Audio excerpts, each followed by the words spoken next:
இன்னைக்கு நம்ம என்ன காரியத்தை குறித்து படிக்க போகிறோம் என்றால், எம்மதமும் சம்மதமா என்ற தலைப்பிலே ஒரு சத்தியத்தை படிக்க போகிறோம். எம்மதமும் சம்மதமா. உலகத்தில் நிறைய மதங்கள் இருக்கு, நிறைய தெய்வங்கள் இருக்கு. ஏன் ஒரே மதத்திலே பல தெய்வங்கள் இருப்பதை பார்க்கிறோம். இந்து மதத்தில் பார்த்தீங்கன்னா கோடான கோடி தெய்வங்கள் இருக்கு. அப்புறம் இஸ்லாம் இருக்கு, அப்புறம் கிறிஸ்துவம் இருக்கு, இப்படி பல மதங்கள் இருக்கு, பல தெய்வங்கள் இருக்கு. அப்போ இது எல்லாமே ஒன்று தானா? எம்மதமும் சம்மதமா எல்லாமே ஒன்று தானா அப்படிங்கிறத பற்றி தான் நம்ம என்ன பண்ண போறோம் அப்படின்னா ஆராயிருக்கிறோம். ஏன் இது நமக்கு முக்கியம், ஏன் இது நமக்கு அவசியம் அப்படின்னா, இன்றைக்கு நாம் வாழும் உலகத்தில் கிறிஸ்துவை பற்றி சொல்லும்போது பொதுவாக எல்லாரும் நினைக்கிற ஒரு காரியம் என்ன அப்படின்னா, எல்லாம் ஒன்று தாங்க, எல்லாரும் ஒன்று தான் சொல்கிறாங்க, எல்லா கடவுளும் ஒன்று தான் சொல்கிறாங்க அப்படின்னு சொல்லி சொல்கிறாங்க. ஆனால் வேத புத்தகங்களை வாசித்து பார்க்கும்போது அப்படி இருப்பது கிடையாது. ஒவ்வொரு மதமும் ஒவ்வொரு கோட்பாடும் ஒவ்வொரு போதனைகளை வைத்திருக்கிறது. ஒவ்வொரு தெய்வங்களும் ஒவ்வொரு விதமாக இருப்பதை நாம் பார்க்கிறோம். சரி, இதில் எப்படி புரிந்து கொள்வது, இதில் கிறிஸ்துவத்தை நாம் எப்படி புரிந்து கொள்வது என்பதை பற்றியெல்லாம் நாம் பார்க்க போகிறோம். சரிங்களா? 4 முக்கியமான கேள்விகளை நாம் கேட்க போகிறோம் இன்னைக்கு. முதல் கேள்வி என்ன அப்படின்னா, அதாவது ஒரு வேத நூல், அப்போ ஒவ்வொரு மதத்தில் வேத நூல் அப்படின்னு சொல்லி இருக்கு. இந்த வேத நூல் உண்மையா? இது நமக்கு சொல்லித்தர தெய்வம் உண்மையா? அது சொல்ல கருத்துக்கள் உண்மையா, நியாயமானதா அப்படிங்கிறத கண்டுபிடிப்பதற்கு 4 முக்கியமான கேள்வி இருக்கு. முதல் கேள்வி, வரலாற்று உண்மைகள் இருக்கிறதா? இப்போ பைபிள் உண்மை அப்படின்னா, இப்போ கிறிஸ்டியன்ஸ்க்கு பைபிள் இருக்கு, இந்துக்களுக்கு பல வேத புத்தகங்கள் இருக்கு, அதே மாதிரி இஸ்லாமியர்களுக்கு குரான் இருக்கு. இப்போ பைபிள் உண்மை அப்படின்னா இதில் சொல்லப்பட்ட சம்பவங்கள் சரித்திரமாக இருக்கணும், கதைகளாக இருக்கக்கூடாது. சரித்திரம் அப்படின்னா உண்மையில அது நடந்திருக்கணும். கதைகள் அப்படின்னா கட்டுக்கதைகள் தான், மனிதனுடைய கற்பனையா அது இருக்கும். ஓகேங்களா? இப்போ முதல் விஷயம், வரலாற்று உண்மைகள் இருக்க வேண்டும். இது உண்மையிலே கடவுளிடத்திலிருந்து வந்த புத்தகம் என்றால் அதுல என்ன இருக்கணும்? வரலாற்று உண்மைகள் இருக்கணும். அதுல கற்பனைகள், மனிதனுடைய கற்பனைகள் இருக்கக்கூடாது. முதல் விஷயம். இரண்டாவது விஷயம், அறிவியல் உண்மைகள் இருக்கணும். ஆல்ரெடி நிறைய அறிவியல் சார்ந்த விஷயங்கள் கண்டுபிடிக்கப்பட்டிருக்கு. பூமி உருண்டையா இருக்கு அப்படிங்கிறது அறிவியல் உண்மை, நிரூபிக்கப்பட்ட உண்மை. இது மாதிரி நிறைய உண்மைகள் இருக்கு. இப்ப இந்த அறிவியலுக்கு விரோதமாக என்ன பண்ணக்கூடாதுன்னா பேசக்கூடாது. மூன்றாவது, எதிர்காலத்தை பற்றி சொல்லணும். இப்போ கடவுள் தான் இந்த புத்தகத்தை கொடுத்தார் அப்படின்னா, கடவுள் இருக்கிறார், கடவுள் இந்த புத்தகத்தை கொடுத்தார் அப்படின்னா, கடவுளுக்கு எல்லாமே அறிந்தவராக அவர் இருக்கிறார். அப்போ அவர் எதிர்காலத்தில் என்ன நடக்கும் அப்படின்னு சொல்லி அவருக்கு நிச்சயமா தெரிந்திருக்கணும். அப்போ இந்த புத்தகம் எதிர்காலத்தை பற்றி நமக்கு சொல்லித் தருகிறதா, என்ன எதிர்காலத்தை பற்றி நமக்கு சொல்லுது அப்படிங்கிறது நாம் என்ன பண்ணணும், புரிஞ்சுக்கணும். அடுத்து 4வது விஷயம், வாழ்க்கையில நம்ம சந்திக்கும் பிரச்சனை. ஏன் இந்த உலகத்துல பாவத்தை அனுபவிச்சாரு கடவுள் அன்பானவர் அப்படின்னா ஏன் இதை அனுபவிச்சாரு? ஏன் நம்ம லைஃப்ல கஷ்டம் வருது? ஏன் நமக்குள்ள இது மாதிரியான கோபங்கள், மூர்க்கங்கள், இது மாதிரி கேடான குணங்கள் வருது மனுஷனுக்குள்ள? ஏன் கடவுள் அந்த அநியாயத்தை பார்த்து சும்மா இருக்காரு? இது மாதிரி நிறைய கேள்விகள் நம்ம வாழ்க்கையை குறித்து நிறைய இருக்கு. அந்த கேள்விகளுக்கெல்லாம் சரியான ஒரு பதிலை தரணும். 4 கேள்விகள், எந்த புத்தகம் சரியாக பதில் தருகிறதோ அந்த புத்தகம் தான் தேவனிடமிருந்து வந்த புத்தகம். அந்த புத்தகம் சொல்கிற தேவன் தான், கடவுள் தான் உண்மையான கடவுள் அப்படிங்கிறத நாம் புரிஞ்சுக்கணும். நான் மற்ற மதங்களை பற்றி ரொம்ப அதிகமாக பேசலை, ஆனால் பைபிளை பற்றி பைபிள் இந்த 4 கேள்விகளுக்கு எப்படி பதில் தருது அப்படிங்கிறத நான் என்ன பண்ண போறேன் அப்படின்னா பேசுகிறோம். இப்போ முதல் கேள்வி, வரலாற்று உண்மைகள் இருக்கிறதா அப்படிங்கிறத நம்ம ஆராயும். வரலாற்று உண்மைகள் இருக்கா அப்படின்னு சொல்லி பார்த்தோம்னா, பைபிளுடைய முக்கியமான, பைபிளில் சொல்லப்பட்ட சம்பவங்கள் நிறைய விஷயம் இருக்கு. இது எல்லாமே சரித்திரத்தில் உண்மையிலே நடந்திருக்கா அப்படிங்கிறத நம்ம கண்டுபிடிக்கணும். அதுக்கு முன்னாடி உங்களிடத்துல ஒரு கேள்வி, பைபிளில் சொல்லப்பட்ட மிக முக்கியமான ஒரு சம்பவம், மிக முக்கியமான ஒரு காரியம்னா என்ன? சுவிசேஷம்னா என்ன? கடவுள் மனுஷனா வந்தாரு, நமக்காக, மனுஷனுடைய பாவத்துக்காக மரிச்சாரு, உயிர் தெழுந்தாரு 3ஆம் நாள். அவர் யாரு? இயேசு கிறிஸ்து. இதுதான் பைபிள் சொல்ற கருத்து.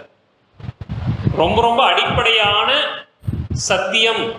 பைபிள் சொல்ற சத்தியம் என்னன்னா, கடவுளாகி இயேசு கிறிஸ்து மனிதனாக பிறந்து மனிதனுடைய பாவத்துக்காக மரித்து மூன்றாம் நாள்ல உயிர் தெழுந்தாரு. அவர் நம்முடைய பாவத்துக்கு மரித்து உயிர் தெழுந்ததுனால நாம பாவத்திலிருந்து விடுதலை அடைகிறோம். இதுதான் அடிப்படையான சத்தியம், இதுதான் அடிப்படையான ஒரு விஷயம் பைபிள் சொல்றதுல. ஃபர்ஸ்ட் இது உண்மையான்னு பார்க்கணும்.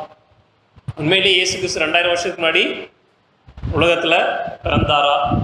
பைபிள்ல சொன்னது மாதிரி தான் அவர் வாழ்ந்தாரா? பைபிள்ல சொன்னது மாதிரி தான் அவர் மரிச்சாரா? பைபிள்ல சொன்ன மாதிரி தான் அவர் மூன்றாம் நாள்ல உயிர் தெழுந்தாரா? இதுக்கெல்லாம் என்ன ஆதாரம் இருக்கு? இதைத்தான் என்ன பண்ணணும், ஃபர்ஸ்ட் நம்ம பார்க்கணும். சரி, இப்போ இயேசு கிறிஸ்து பத்தி பைபிள் என்ன சொல்லுது அப்படின்னா, இயேசு கிறிஸ்து 2000 வருடத்துக்கு முன்னாடி பிறந்தார். எங்க பிறந்தாரு? இந்தியாலயா?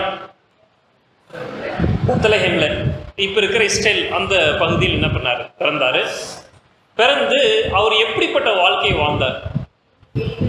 எளிமையான வாழ்க்கையை வாழ்ந்தாரு. நல்லவராக இருந்தார். அவருடைய வாழ்க்கையில அவர் தப்பே செய்யல. அடுத்தது அவரு ஊழியம் செய்தார்னு பைபிள் சொல்லுது. ஊழியம் செய்தார்னா என்ன பண்ணார்னா, ஊர் ஊரா போய் கடவுளை பத்தி சொன்னாரு, நோயாளிகளை சுகப்படுத்தினார், நன்மை செய்தவராய் சுற்றி திரிந்தார். அதுக்கப்புறம் வேற என்ன பைபிள் சொல்லுது? நிறைய சீஷர்கள் இருந்தாங்க. அதுக்கப்புறம் வேற என்ன பைபிள் சொல்லுது? இயேசு கிறிஸ்து ரோமர்களும் யூதர்களும், யூத தலைவர்களும் பரிசேயர்களும் சதுசேயர்களும் எல்லாம் சேர்ந்து என்ன பண்ணிட்டாங்க? சிலுவையில அறைஞ்சிட்டாங்க. சிலுவையில அறையப்பட்டு அடக்கம் செய்யப்பட்ட இயேசு கிறிஸ்து மூன்றாம் நாள் என்ன பண்ணாரு? உயிர் தெழுந்தாரு. அப்படி உயிர் தெழுந்த இயேசு கிறிஸ்துவை யார் பார்த்தா? சீஷர்கள் பார்த்தாங்க. சீஷர்கள் பார்த்துட்டு இயேசு கிறிஸ்து உயிர் தெழுந்தார், இயேசுதான் கடவுள் அப்படின்னு சொல்லி இப்போ என்ன பண்ணாங்க? பிரசங்கம் பண்ணாங்க. அப்படி பிரசங்கம் பண்ணதுனால சீஷர்களுக்கு என்ன ஆச்சு? சிறைச்சாலையில போட்டாங்க. அதுக்கப்புறம் ரத்த சாட்சியா மரிச்சாங்க. இதுதான் பைபிள் சொல். இப்போ இதெல்லாம் உண்மையான்னு நம்ம செக் பண்ணணும். சரிங்களா? இப்போ இயேசு கிறிஸ்துவ பத்தி, இயேசு கிறிஸ்து 2000 வருஷத்துக்கு முன்னாடி வாழ்ந்தார் அப்படின்னா, அதே காலகட்டத்தில் வாழ்ந்த வேறு சரித்திர ஆசிரியர்கள், அதாவது கிறிஸ்துவை நம்பாத வேறு சில சரித்திர ஆசிரியர்கள் அந்த காலத்தில் வாழ்ந்திருப்பாங்க இல்லைங்களா? அவங்க இயேசு கிறிஸ்துவ பத்தி எழுதியிருக்காங்களா? அதே காலகட்டத்தில் அதே இடங்களில் வாழ்ந்த சரித்திர ஆசிரியர்கள் அதை பத்தி, இயேசு கிறிஸ்துவ பத்தி எழுதியிருக்காங்கன்னு பார்க்கணும். சரிங்களா? அவங்க சொன்னதும் பைபிள்ல இயேசு கிறிஸ்துவ பத்தி சொன்னதும் ஒன்னா இருந்தது அப்படின்னா பைபிள் சொல்றது உண்மைன்னு நம்ம எடுத்துக்கலாம். சரிங்களா? இப்ப ரொம்ப சிம்பிளா சொன்னோம் அப்படின்னா, பாப்பா உன் பேர் என்ன? சுதிகா. சுதிகா என்ன பண்றா அப்படின்னா, போன வாரம் சுதிகா உங்க தாத்தாவா? தாத்தா வீட்டுக்கு போனேன்னு சொல்றான். போன வாரம் ஞாயிற்றுக்கிழமை. சரியா? அம்மாவுக்கு டவுட்டா இருக்கு, இப்போ உண்மையிலேயே தாத்தா வீட்டுக்கு தான் போனாளா, இல்லை தாத்தா வீட்டுக்கு போறேன்னு சொல்லிட்டு வேற ஏதாவது ஃப்ரெண்டு வீட்டுக்கு போயிட்டாலான்னு டவுட்டா இருக்கு. இப்போ அவங்க அம்மா எப்படி கண்டுபிடிப்பாங்க இப்போ போனாலா இல்லையா அப்படின்னு? தாத்தா வீட்டுக்கு தாத்தாக்கு ஃபோன் பண்ணி கேட்பாங்க. என்ன கேட்பாங்க? சுதிகா வந்தாளா அப்படின்னு சொல்லி கேட்பாங்க. இப்போ அவர் வந்தா அப்படின்னு சொல்லியாச்சுன்னா என்ன அர்த்தம்? இல்லையம்மா வரலையம்மா அப்படின்னு அவர் சொன்னாங்கன்னா என்ன அர்த்தம்? அவர் போய் சொல்றான்னு. அப்போ ஒரு வாரத்துக்கு முன்னாடி நடந்த சம்பவம் அவ போனானா இல்லையான்னு சொல்லி அவங்களுக்கு தெரியாது, அம்மாவுக்கு தெரியாது. ஆனா எப்படி இப்போ அதை கன்ஃபார்ம் பண்றாங்க? அதே இடத்துல அதே டைம்ல இருந்த தாத்தா கிட்ட கேட்டு கன்ஃபார்ம் பண்ணிக்கிறாங்க. அதே மாதிரி இயேசு கிறிஸ்து 2000 வருஷம் நடந்தாரு. நமக்கு அந்த டைம் பீரியட் நமக்கு கிடையாது. நம்ம இப்போ 2000 வருஷம் கழிச்சிருக்கோம். ஆனா அப்போ இருந்த இன்னொரு எழுத்தாளர் யாராவது இயேசு கிறிஸ்து பத்தி எழுதுனது கரெக்டா பைபிளோட மேட்ச் ஆச்சுன்னா அது உண்மை அப்படின்னு சொல்லி நம்ம கண்டுபிடிச்சிடலாம். அப்படி பார்க்கும்போது நிறைய எழுத்தாளர்கள் இயேசு கிறிஸ்து பத்தி எழுதியிருக்காங்க. அதை பத்தி நான் என்னுடைய புத்தகத்தில் எழுதியிருக்கேன். இந்த புத்தகம் ஆல்ரெடி இங்க சபைக்கு கொடுத்துருக்கேன். யாராவது கிடைக்கல அப்படின்னா சொல்லுங்க, நான் பிரசங்கம் முடிஞ்ச பின்னாடி கொடுக்குறேன். அதே இயேசு கிறிஸ்து 1ஆம் நூற்றாண்டிலேயே வாழ்ந்த ஒரு யூத சரித்திர ஆசிரியர், அவர் பேர் ஜோசபஸ். அவர் என்ன எழுதியிருக்காருன்னு பாருங்க. இயேசு கிறிஸ்து பத்தி அவருடைய புக்ல, பிலாத்து காலத்தில் ஒரு ஞானி இருந்தார், அவர் பெயர் இயேசு. அவரது நடத்தை நன்றாக இருந்தது மற்றும் அவர் நல்லொழுக்கம் உள்ளவராக அறியப்பட்டார். யூதர்கள் மற்றும் பிற தேசங்களிலிருந்து பலர் அவருடைய சீஷர்களானார்கள். பிலாத்து அவரை சிலுவையில் அறையவும் இரக்கவும் கண்டனம் செய்தார். அவர் நல்லவராக இருந்தாரு, நிறைய சீஷர்கள் இருந்தாங்க. பிலாத்து அவரை சிலுவையில அரைஞ்சாரு அப்படின்னு சொல்றாரு. ஆனால் அவருடைய சீஷர்கள் மாறியவர்கள் அவருடைய சீடத்துவத்தை கைவிடவில்லை. சிலுவையில் அறையப்பட்டு 3ஆம் நாளுக்கு பிறகு அவர் அவர்களுக்கு தோன்றியதாகவும் அவர் உயிருடன் இருப்பதாகவும் அவர்கள் அறிவித்தனர் அப்படின்னு சொல்லியிருக்காங்க. இதான பைபிள் சொல்லுது. இயேசு கிறிஸ்து நல்லவராக இருந்தார், இயேசு கிறிஸ்து நிறைய சீஷர்கள் இருந்தாங்க, இயேசு கிறிஸ்து ரோமர்களால் சிலுவையில் அறையப்பட்டார், அவர் 3ஆம் நாளில் உயிர் தெழுந்தார் அப்படின்னு சீஷர்கள் பிரசங்கம் பண்ணாங்கன்னு சொல்லப்படுது. அப்போ இவர் சொன்ன கருத்தும் பைபிள் சொன்ன கருத்தும் ஒத்து போகுது. இவர் மட்டும் கிடையாது, இது மாதிரி நிறைய சரித்திர ஆசிரியர், ஒரு 5-6 சரித்திர ஆசிரியர்கள் அதே காலகட்டத்தில் வாழ்ந்தவங்க எழுதியிருக்காங்க. அதை பற்றியெல்லாம் இந்த புக்கில் இருக்குது, பின்னாடி படிச்சு பாருங்க. இப்போ இதுலேருந்து என்ன கன்ஃபார்ம் ஆகுதுன்னா, பைபிளில் சொல்லப்பட்டது ஒரு கட்டுக்கதை கிடையாது. உண்மையிலே இயேசு கிறிஸ்து வாழ்ந்திருக்காரு, அவர் நல்லவராக வாழ்ந்தாரு, நிறைய சீஷர்கள் இருந்தாங்க, ரோமர்களால் சிலுவை அறையப்பட்டார். ஓகே பிரதர், இதெல்லாம் ஓகே. ஆனால் இங்கே நீங்கள் படித்ததுலேயே அந்த ஜோசபஸ் என்ன சொல்கிறாங்கன்னா, சீஷர்கள் அவர் உயிர் திறந்ததா சொன்னாங்கன்னு தான் சொல்லுதே தவிர, நம்ம அதை வச்சுட்டு அது உயிர் திறந்தான்னு ஒரு ஆதாரமாக எடுத்துக்க முடியாது இல்லையா? நீங்கள் சொல்கிறது கரெக்ட் தான். சீஷர்கள் நம்பினாங்கன்னு சொல்லி தான் அவங்க எழுதியிருக்காங்களே தவிர, இயேசு கிறிஸ்து உயிர் தெழுந்தார்னு இவங்க வந்து சொல்ல. அப்போ சீஷர்கள் உயிர் தெழுந்தார்னு சொன்னதை உண்மையா இல்லையா அப்படின்னு எப்படி கண்டுபிடிப்பது? இல்லைங்களா? நம்ம கண்டுபிடிக்கணும் இல்லையா? அதுக்கு சில வழிகள் இருக்கு. எப்படி கண்டுபிடிப்பதுன்னா, இயேசு கிறிஸ்து மரிக்கும்போது சீஷர்கள் என்ன பண்ணாங்க? கூட இருந்தாங்களா, ஓடி போயிட்டாங்களா? ஓடி போயிட்டாங்க. ஏன் ஓடி போனாங்க? என்ன பயம்? இவரோடு இருந்தா நம்மளையும் என்ன பண்ணிடுவாங்க, கொலை பண்ணிடுவாங்கன்னு சொல்லி பயந்து ஓடி போயிட்டாங்க. ஆனா அதே சீஷர்கள் இயேசு உயிர் தந்த பின்பு, இயேசு கிறிஸ்து அவரோட 40 நாள் இருந்து தான் தான் மேசியன்னு எல்லாம் விவரித்து காமித்த பின்பு அவங்களுக்கு புரிய வருது. அவங்களுடைய தவறுகள் புரிஞ்சு அவங்க மனம் மாறுறாங்க. மனம் மாறி ஊழியத்தை செய்கிறாங்க. ஊழியத்தை செஞ்சு இயேசுக்காக என்ன பண்ணுறாங்க? தன்னுடைய உயிரையே கொடுக்குறாங்க. யாராவது பொய்க்காக உயிரை கொடுப்பாங்களா? இப்போ நீங்கள் சீஷர்லாம் அந்த காலகட்டத்தில் இருக்கீங்க, இயேசு கிறிஸ்து உயிர்த்தெழுந்தது பார்க்கவே இல்லை. நீங்கள் போய் இயேசு உயிர்த்தெழுந்தான்னு சொல்லி பிரசங்கம் பண்ணி அதுக்காக உங்கள் உயிரை கொடுப்பீங்களா? பொய்க்காக யாரும் என்ன பண்ண மாட்டோம், நம்ம உயிரை கொடுக்க மாட்டோம். சரி, வேற எதுக்காக அவங்க இயேசு பற்றி பிரசங்கம் பண்ணாங்க? ஒரு பணம் ஏதாவது கிடைக்கிறதுக்காக பிரசங்கம் பண்ணாங்களா? இன்னைக்கு கூட சொல்லலாம், இயேசு பற்றி பிரசங்கம் பண்ணால் பணம் வருது அதனால பண்ணுறாங்க அப்படின்னு. ஆனால் அவங்க காலகட்டத்தில் இயேசு பற்றி பிரசங்கம் பண்ணால் அடிதான், உததான், கொலை தான். அப்போ பண ஆதாயத்துக்காக அவங்க என்ன பண்ணல, இயேசு பற்றி பிரசங்கம் பண்ணல. பதவிக்காக பிரசங்கம் பண்ணல. அப்போ எதுக்காக பிரசங்கம் பண்ணாங்க அப்படின்னா, வேற எந்த உலக ஆதாயத்துக்காகவும் பிரசங்கம் பண்ணல. அது உண்மையா இருந்ததுனால பிரசங்கம் பண்ணாங்க. அது உண்மையா இருந்ததுனால தங்க உயிரை கொடுத்தாங்க. பொய்க்காக யாரும் தன்னுடைய உயிரை கொடுப்பது கிடையாது. அது உண்மையா இருந்ததுனால தான் என்ன பண்ணாங்க, உயிரை கொடுத்தாங்க. இப்ப இயேசு கிறிஸ்துக்காக அவங்க ரத்த சாட்சியா மரிச்சிருக்காங்க, அவங்க ரத்த சாட்சியா மரிச்சாங்கன்னு சொல்லி சரித்திர ஆதாரம் இருக்கு. அப்ப அதன் அடிப்படையில் பார்க்கும்போது என்ன புரிஞ்சுக்கலாம் அப்படின்னா, இயேசு கிறிஸ்து உண்மையிலே உயிர் தெழுந்திருக்க வேண்டும். உயிர் தெழுந்தாதான் இவங்க ரத்த சாட்சியா மறிக்க முடியும், இல்லைன்னா மறிக்க முடியாது. இன்னொரு ஆதாரம் என்ன அப்படின்னா, இயேசு கிறிஸ்து நிறைய தீர்க்க தரிசனங்களை சொல்லியிருக்காரு. அந்த 2000 வருஷத்துக்கு முன்னாடி சொன்ன தீர்க்க தரிசனம் இப்ப நிறைவேறு. ராஜ்யத்தினுடைய சுவிசேஷம் பூலோகம் எங்கும் பிரசங்கிக்கப்படும், அப்போது முடிவு வரும். அவர் சொன்னப்போ ராஜ்யத்தினுடைய சுவிசேஷம் உலகம் முழுக்க போயிடுச்சா? கிடையாது. இயேசு கிறிஸ்துவ எல்லாரும் தெரிஞ்சுக்கிட்டாங்களா? கிடையாது. கிறிஸ்துவர்னு யாருமே கிடையாது. ஆனா இன்னைக்கு பாருங்க, உலகம் முழுக்க இயேசு கிறிஸ்துவுக்கு தெரியுமா? அப்ப அவர் சொன்ன வார்த்தை இப்போ நிறைவேறுது. அவர் சொன்ன தீர்க்க தரிசனம் இப்ப நிறைவேறுது. அதே மாதிரி மத்தேயு 24ஆம் அதிகாரத்தில் கடைசி காலத்துல கொடிய கொள்ளை நோய்கள்லாம் வரும்னு சொல்லி ஆண்டவர் சொன்னாரு. அதே மாதிரி இப்ப கொரோனா போல கொள்ளை நோய்கள்லாம் வந்துட்டு இருக்கு. பூமி அதிர்ச்சி எல்லாமே வரும்னு சொல்லி ஆண்டவர் சொன்னார். அதே போல வந்துருக்கு. அதே மாதிரி தேசங்களை பற்றின தீர்க்க தரிசனம் இருக்கு. உங்களுக்கு எத்தனை பேருக்கு தெரியும் பைபிள்ல அமெரிக்காவை பத்தின தீர்க்க தரிசனம் இருக்குன்னு சொல்லி? 1 2 3 4 அமெரிக்காவை பற்றின ஒரு தீர்க்க தரிசனம் பைபிள்ல இருக்கு. அமெரிக்கா இந்த ஒரு 18ஆம் நூற்றாண்டுகள்ல அது தேசம் உருவாகும், அது மிகப்பெரிய வல்லரசாக வரும், மிகப்பெரிய ஒரு சூப்பர் பவராக வரும் அப்படின்னு சொல்லி பைபிள்ல தீர்க்க தரிசனம் இருக்கு. இயேசு கிறிஸ்து சொல்லியிருக்கார், கடைசி காலங்களில் இது மாதிரியான தேசங்கள் பவர்ல வரும் அப்படின்னு சொல்லி. அதையெல்லாம் என்ன பண்ணணும், அதெல்லாம் பைபிள்ல இருக்கு. அப்போ இயேசு கிறிஸ்துவானவர் சொன்ன தீர்க்க தரிசனங்கள்லாம் நிறைவேறுது, எதிர்காலத்தில் அவர் சொன்ன விஷயங்கள்லாம் நடக்குது அப்படின்னா நிச்சயமாக அவர் யாராகத்தான் இருக்க முடியும்?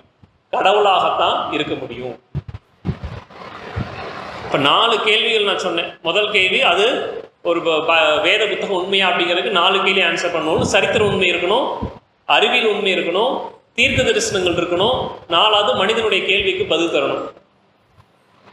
சரித்திர உண்மை இருக்கா அப்படின்னா சரித்திர உண்மை இருக்கு. இயேசு கிறிஸ்து வாழ்ந்ததுக்கு ஆதாரம் இருக்கு, உயிர் திறந்ததுக்கும் ஆதாரம் இருக்கு. அடுத்து தீர்க்க தரிசனங்கள் இருக்கு அப்படின்னா அநேக தீர்க்க தரிசனங்கள் இருக்கு.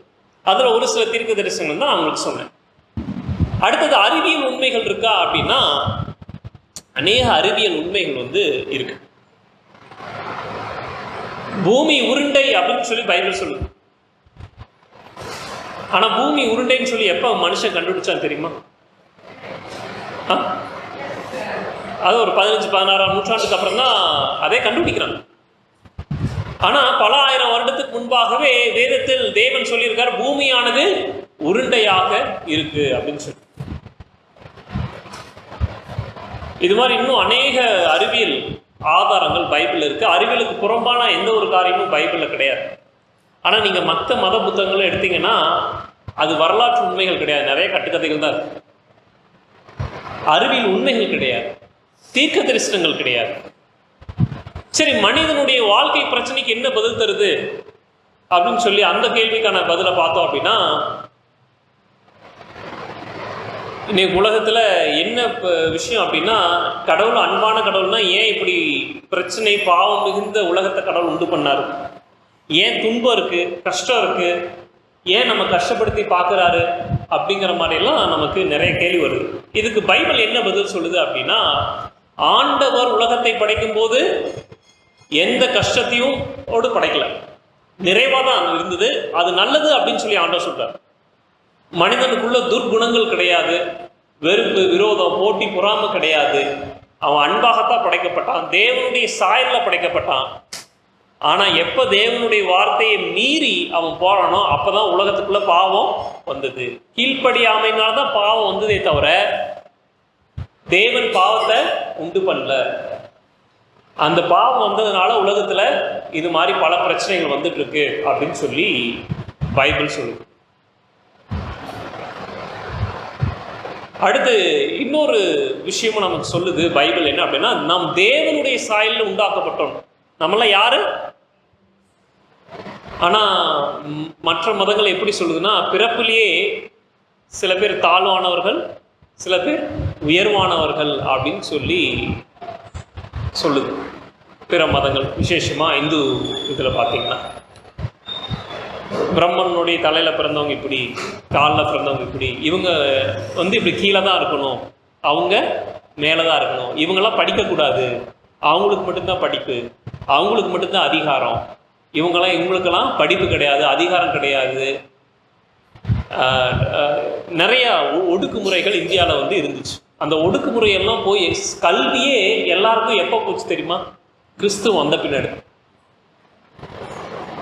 அப்போ இது மாதிரி நிறைய தத்துவங்கள் இருக்கு. எல்லா தத்துவங்களையும் நம்ம பேசுறதுக்கு நேரம் இல்லை. ஆனால் இதெல்லாம் பார்த்தோம் அப்படின்னா, பைபிள் ஒரு அன்பான தேவன் இப்படித்தான் இருக்கும், ஒரு அன்பான தேவன் கடவுள் இருக்காருன்னா அவர் இப்படித்தான் இருக்க முடியும் அப்படிங்கிறத நமக்கு காட்டும்.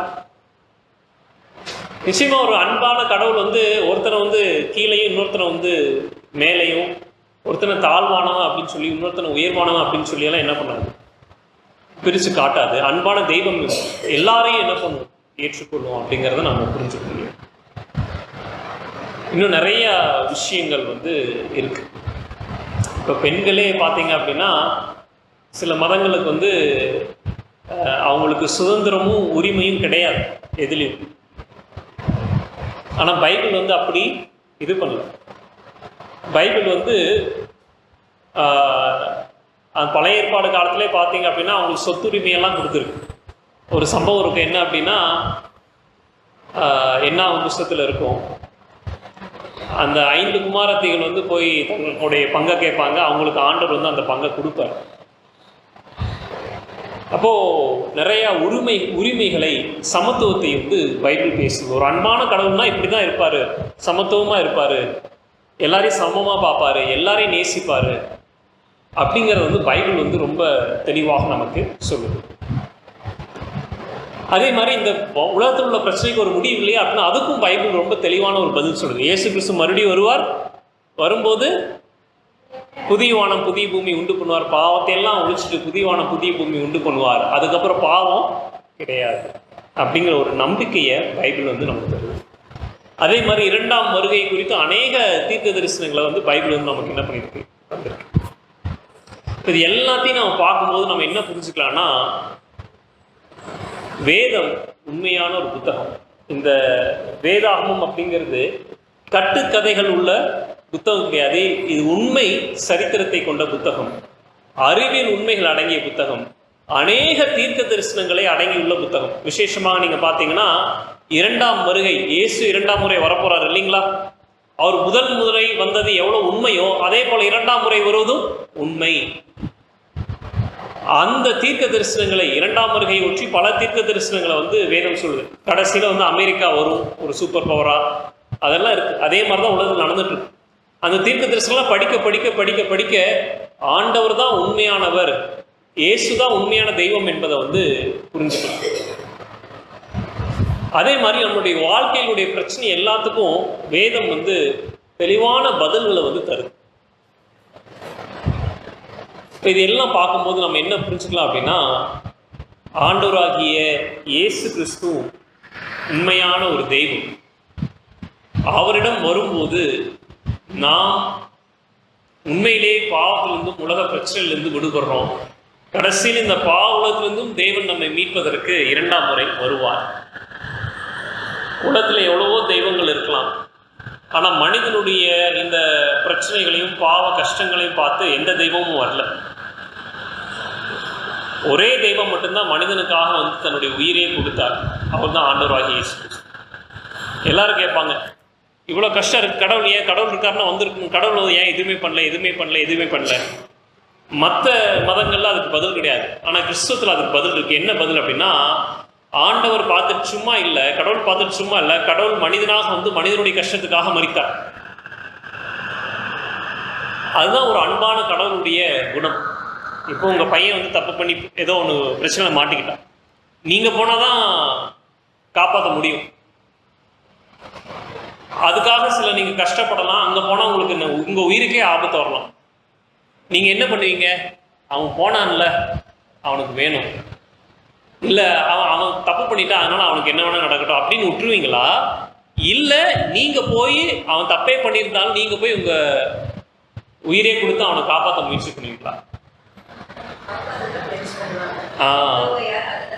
அப்போ பாவத்தில் இருக்க நம்மளே நம்முடைய பிள்ளைக்காக உயிரை கொடுத்து காப்பாற்றணும்னு நினைக்கும் போது, இந்த உலகத்தில் இருக்கிற பிரச்சனையில மாட்டிக்கொண்டு இருக்கிற மனுஷனுக்காக கடவுள் அங்கேயே இருப்பார், அவர் இறங்கி வரமாட்டார் அப்படின்னா அவர் அன்பான கடவுளா? அப்ப யார் மனுஷனுக்காக இறங்கி வந்து மனுஷனுடைய பிரச்சனைக்காக தன்னுடைய உயிரை கொடுத்தாரோ அவர் தான் உண்மையான தெய்வம். அப்படி கொடுத்த ஒரே தெய்வம் வந்து ஆண்டவராகிய இயேசு கிறிஸ்து தான், வேறு தெய்வம் எதுவும் கிடையாது. இப்போ இந்த காரியங்களை நாம் என்ன பண்ணுவோம், மனசுல வச்சுப்போம்.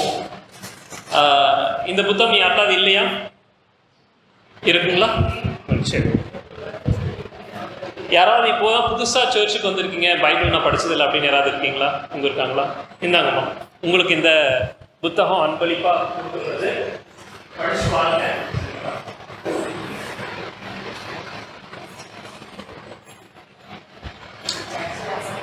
அப்ப பாருங்க, நாம் புரிந்து கொள்ள வேண்டிய மிக முக்கியமான சத்தியம் என்ன அப்படின்னா, தேவன் இந்த உலகத்திற்கு சீக்கிரம் வரப்போகிறார். அவருடைய வருகை ரொம்ப சமீபமாக வந்து கொண்டு இருக்கிறது. அவருடைய வருகைக்கு நாமும் ஆயத்தமாகணும், மற்றவங்களை சுற்றியுள்ளவர்களையும் ஆயத்தப்படுத்தணும். அதுக்கு நாம பண்ண வேண்டிய முக்கியமான விஷயம் என்னன்னா, சத்தியம் என்ன அப்படிங்கிறத பைபிள்ல இருந்து படிக்கணும்.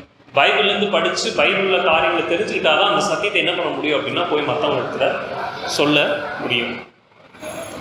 அதனால சத்தியத்தை படிப்போம். சத்தியம் என்ன என்பதை வேதத்திலிருந்து ஆராய்வோம். போத நிறைய விஷயங்களை குறித்து மனபாரத்தோடு பேசி கொண்டிருந்தார். அதெல்லாம் நம்ம என்ன பண்ணோம், ஆராயணும். பைபிள்ல இருந்தும் அதில் சொல்லப்பட்ட விளக்கம் என்ன அப்படிங்கிறத நம்ம ஆராய்ந்து பைபிள் இருக்கிறத என்ன பண்ணிக்கணும், பற்றி கொள்ளணும். ஒரு சில காரியங்கள் இப்போ இந்த செய்தியினுடைய தொடர்ச்சியாக இன்னும் ஒரு சில காரியங்களை வந்து நான் உங்களோடு பேசிக்கொண்டு இதை நிறைவு செய்யலாம்னு ஆசைப்படுறேன். ஒரு சிறு ஜெபம் செய்வோம். அன்புள்ள தகப்பனே, கடைசி காலத்தை குறித்து ஒரு சில காரியங்களை நாங்கள் ஆராய இருக்கிறோம். நீங்கள் இந்த வேலையை எங்களோட அதிகமாக பேசுங்கப்பா. இந்த ஜெபத்தை இயேசு கிறிஸ்துவின் நாமத்தில் கேட்குறோம் கூடாவே. ஆமென். மத்தேயு 24ஆம் அதிகாரம் எடுத்துப்போம். மத்தேயு 24ஆம் அதிகாரத்தில் உம்முடைய வருகைக்கு அடையாளம் என்னன்னு சொல்லி சீஷர்கள் கேட்குறாங்க. அப்போ இயேசு கிறிஸ்து அவருடைய வருகைக்கு குறித்த அடையாளங்களை வந்து சொல்லிட்டு இருக்காங்க. அம்மா கவனிக்கிறீங்களாம்மா? கடைசியில் சரி கவனிக்க.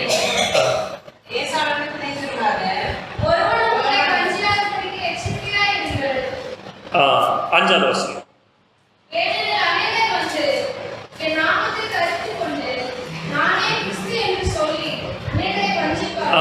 இப்போ கடைசி காலத்தில் நிறைய ஏமாத்து வேலை உலகத்தில் நடக்குது. இது நம்மளாம் புரிஞ்சுக்கணும். கிறிஸ்தவத்துக்குள்ளே நிறைய தப்பான உபதேசங்கள் இருக்கு. அப்போ எது சரியான உபதேசம், எது தப்பான உபதேசம் அப்படிங்கிறத நம்ம என்ன பண்ணணும், தெரிஞ்சுக்கணும். ஓகேங்களா? சரி, அடுத்து என்னென்ன அடையாளம்னு பாருங்க. அடுத்த வசனம் வாசி.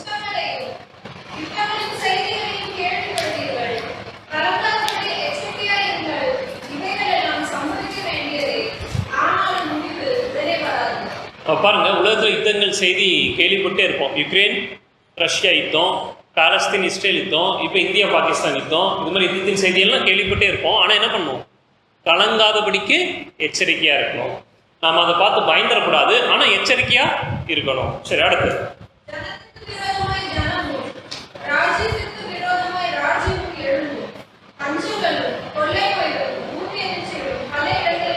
பஞ்சம், கொள்ளை நோய், பூமி எதிர்ச்சி. கொள்ளை நோய்னா கொரோனா வைரஸ், அது மாதிரி தான். அதான் கொள்ளை நோய். இப்போ அதெல்லாம் நம்ம கேள்விப்படுறோமா? அதிகமாக கேள்விப்படுறோம். கொரோனாவெல்லாம் உலகம் ஃபுல்லாக வந்து உலகத்தையே ஆட்டி படைச்சு. ஓகேங்களா? இதெல்லாம் நடந்துகிட்டே இருக்கும். 8வது வசனம்,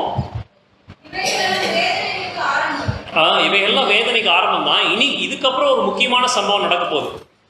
கொரோனா போன்ற கொள்ளை நோய்கள், யுத்த செய்திகள், இதெல்லாம் நம்ம கேட்டுகிட்டே இருக்கோம். இதுக்கப்புறம் ஒரு முக்கியமான விஷயம் நடக்க போகுது. சரிங்களா? அது என்ன அப்படின்னா 9வது வசனம்,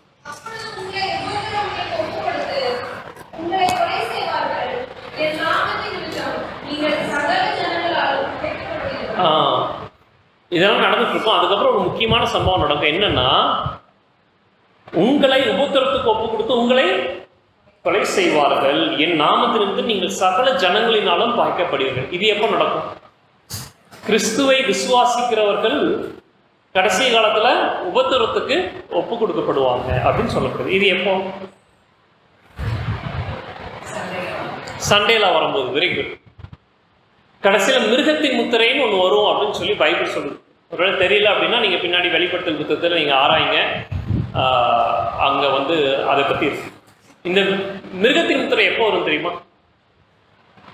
மிருகத்தின் முத்திரை சண்டேலா எப்போ வரும் சொல்லுங்கம்மா. நீங்கள் பதில் சொல்கிற வர மாதிரி இருந்தது. அமெரிக்கா இருக்கு. வெளிப்படுத்தல் 13ஆம் அதிகாரத்தில் 2வது மிருகம், ஆட்டுக்குட்டி மிருகம் வந்து அமெரிக்கா. இந்த அமெரிக்கா என்ன பண்ணும்? கடைசியா முந்தின மிருகத்தினுடைய அதிகாரத்தை இது பண்ணி செய்யும். அதுக்கு சொரூபத்து பண்ணணும் அப்படின்னு சொல்லி சொல்லு. அப்படின்னா என்ன அர்த்தம்னா, அமெரிக்கா தேசம், அமெரிக்க அரசாங்கம் கத்தோலிக்கத்தோடு இணைந்து, போப்போடு இணைந்து என்ன பண்ணும் அப்படின்னா, போப் சொல்வதை சட்டமாக இயற்றும். யார் சொல்வதை? போப் சொல்வது. இப்போ போப்பு ரோமன் கத்தோலிக்கம் என்ன சொல்லும் அப்படின்னா, சண்டே லா வந்து கொண்டு வரணும். சனிக்கிழமை ஆராதிக்கக்கூடாது, சண்டே தான் ஆராதிக்கணும் அப்படின்னு கொண்டு வருவாங்க. அதுதான் சண்டே லா. இப்போ அமெரிக்கா என்ன பண்ணணும்னா, அடுத்து நம்ம பார்க்க வேண்டிய விஷயம், அமெரிக்கா அடுத்து என்ன பண்ணும்? போப்பு சொல்வதை சட்டமாக போடும். அப்படி ஒரு லா வந்துருச்சு அப்படின்னா அதுதான் மிருகத்தின் முத்திரை. அது வந்துருச்சுன்னா யாருக்கு உபத்திரம்? ஆண்டோடைய பிள்ளைகளுக்கு உபத்திரம். உபத்திரத்துக்கு ஒப்பு கொடுக்கப்பட்டு கொலை செய்யப்படுவீர்கள் அப்படின்னு சொல்லி ஆண்டவர் சொல்றாரு. அப்போ உலகத்தினுடைய யுத்த செய்திகள், பூமி அதிர்ச்சி, கொள்ளை நோய், இதெல்லாம் நடக்குது. ஆனா இதை தாண்டி ஒரு மிகப்பெரிய விஷயம் இருக்கு. என்ன அப்படின்னா, அமெரிக்கால சண்டேல போடுவாங்க. சண்டேல போட்டா யாருக்கு உபத்திரம்? நமக்கு உபத்திரம் காத்துட்டு இருக்கு. சரி, என்னங்க இப்படி ஒரு விஷயம் சொல்றீங்க அப்படின்னா, யாரும் பயப்பட வேண்டாம். என்னதான் உபத்திரம் பிரச்சனைகள் வந்தாலும் ஆண்டவர் என்ன பண்ணுவார்? நம்மளை உபத்திரத்திலிருந்து காப்பாற்றுவாரு. ஒரே உபத்திரத்தில் நம்ம ஒப்பு கொடுத்து ரத்த சாட்சியாக நம்ம மறுச்சாலும் அவருடைய 2ஆம் வருகையில் நாம் என்ன பண்ணுவோம்? ஆண்டவர் உயிர்த்தெழுப்பார். அதனால கிறிஸ்துவை நம்புகிற பிள்ளைகளுக்கு ஒருபோதும் அவநம்பிக்கை வந்துடவே கூடாது. வாழ்க்கையினுடைய பிரச்சனைகளை பார்த்து, இந்த பாவ உலகத்தில் இருக்கிற பாடுகளையும் உபத்திரவங்களை பார்த்து என்ன பண்ணிடக்கூடாது, நமக்கு பயம் வந்துடவே கூடாது. சீஷர் எல்லாம் சுவிசேஷத்தை சொன்னாங்க, அற்புதம் பண்ணாங்க. ஆனா ஆண்டவர் என்ன பண்ணாங்க, அவங்கள ரத்த சாட்சியா மறிக்க ஒப்பு கொடுத்தாரு. ஏன் தெரியுமா ஒப்பு கொடுத்தாரு? நிறைய அற்புதம் பண்ணாங்க சீஷர்கள். அவங்க பேதுருவோடைய நிழல் பட்டு நோயாளிகள் என்ன பண்ணாங்க, அவ்வளோ அற்புதம் பண்ணவர் ஏன் அவங்கள மறிக்க விட்டாரு?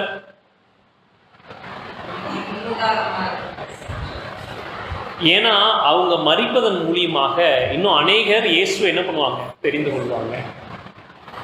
இன்னைக்கு நான் முன்னாடி சொன்னேன், இயேசு உயிர் தெழுந்ததுக்கு என்ன ஆதாரமா இருக்கு? சீஷர்கள்லாம் மறிச்சதுதான் ஆதாரமா இருக்கு. இப்ப நம்ம எவ்வளவு காட்டு கத்துக்கிறதுனால யாரும் கண்டுக்க மாட்டாங்க. ஆனா சத்தியத்துக்காக நாம் மறிக்கும் போது அப்ப யோசிப்பான், எதுக்காக இதுக்கு போய் அவன் தன்னுடைய உயிரை விடுறான்? இதுல ஏதோ ஒன்று இருக்கு போல இருக்கு, நம்ம என்னன்னு என்ன பண்ணுவோம், அதை ஆராய்வோம் அப்படின்னு சொல்லி நிறைய பேர் என்ன பண்ணுவாங்க, சத்தியம் தெரிஞ்சுட்டு வருவாங்க. அப்ப கடவுள் எதுக்கு நம்மளை ரத்த சாட்சியாக மறிக்கிறாங்க விடுறாரு அப்படின்னா சும்மா கிடையாது, நம் மூலியமாக இன்னொரு 10 பேரை ஆயத்தம் பண்ணுவதற்காக. அதனால அதுக்கு ரத்த சாட்சி அப்படின்னு சொல்லப்படும். என்ன சாட்சி கொடுக்குறோம் அப்படின்னா, இது உண்மை, வேதம் உண்மை, இயேசு உண்மையான தெய்வம் என்பதை நம்முடைய ரத்தம் சிந்தி சாட்சியாக அறிவிக்கிறோம். உங்களுக்கு நான் சொல்றது புரியுதுங்களா? அப்ப கடைசி காலத்துல அப்படி ஒரு ரத்த சாட்சியாக சில பேர் ஆண்டவர் ஒப்பு கொடுக்கலாம், சில பேர் ஆண்டவர் உபத்திலிருந்து காப்பாற்றவும் செய்யலாம், எப்படியான நடக்கலாம். சரிங்களா? அப்ப நான் சொன்ன அந்த சண்டேல வர டைம்ல இது என்ன பண்ணும், நடக்கும். ஓகேங்களா?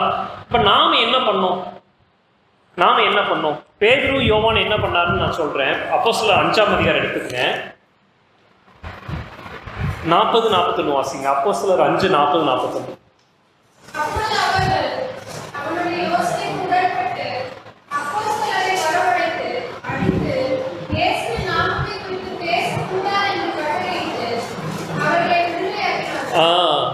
என்ன பண்றாங்க, பேதுரு யோவானை குறித்து கூப்பிட்டு அடிச்சு அனுப்புறாங்க. எதுக்கு அடிக்கிறாங்க, இயேசு பத்தி நீ பிரசங்கம் பண்ணாத.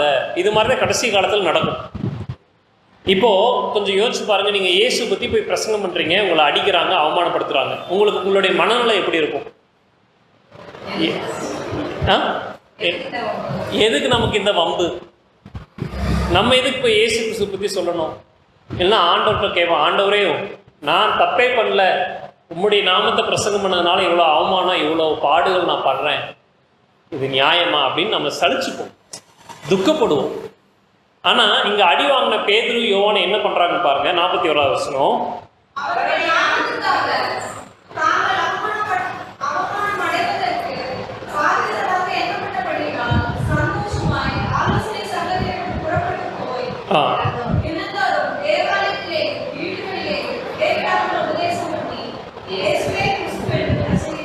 இப்போ வசனம் சொல்லுது, அவருடைய நாமத்துக்காக அவமானப்பட்டதை சந்தோஷமா நினைக்கிறாங்க.